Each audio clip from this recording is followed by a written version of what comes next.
মোচার ঘন্ট করব।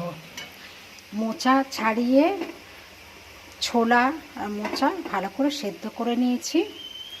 এবার হচ্ছে কড়াইতে দারচিনি, এলাচ, জিরে ফোড়ন, শুকনো লঙ্কা ফোড়ন দিয়ে আলুটা দিয়ে ভেজে ভেজে নেব। এবার এটাকে ভালো করে চটকে নেব। ভালো করে চটকে নিয়ে আসি। আলুটা লাল লাল করে ভাজা হয়ে গেছে। এবার হচ্ছে মোচা চটকে রেখে দিয়েছিলাম, এটা দিয়ে দেব।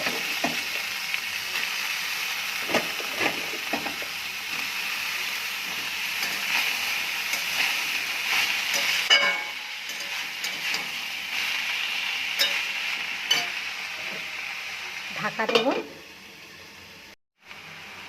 মোচার মধ্যে হলুদ দিয়ে দেব,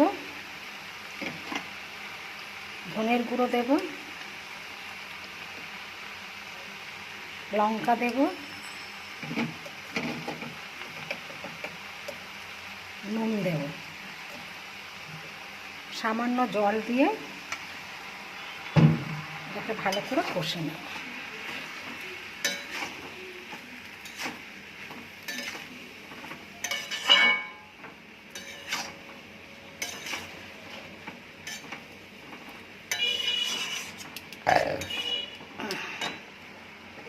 দিয়ে আবার ঢাকা দিয়ে দেব। ঘন্টটা হয়ে এসেছে।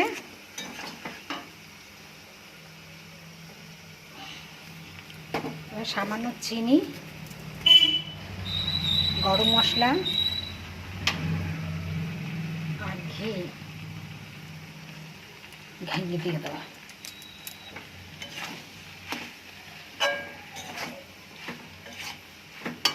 দিয়ে নেড়ে ছেড়ে নামিয়ে নেব।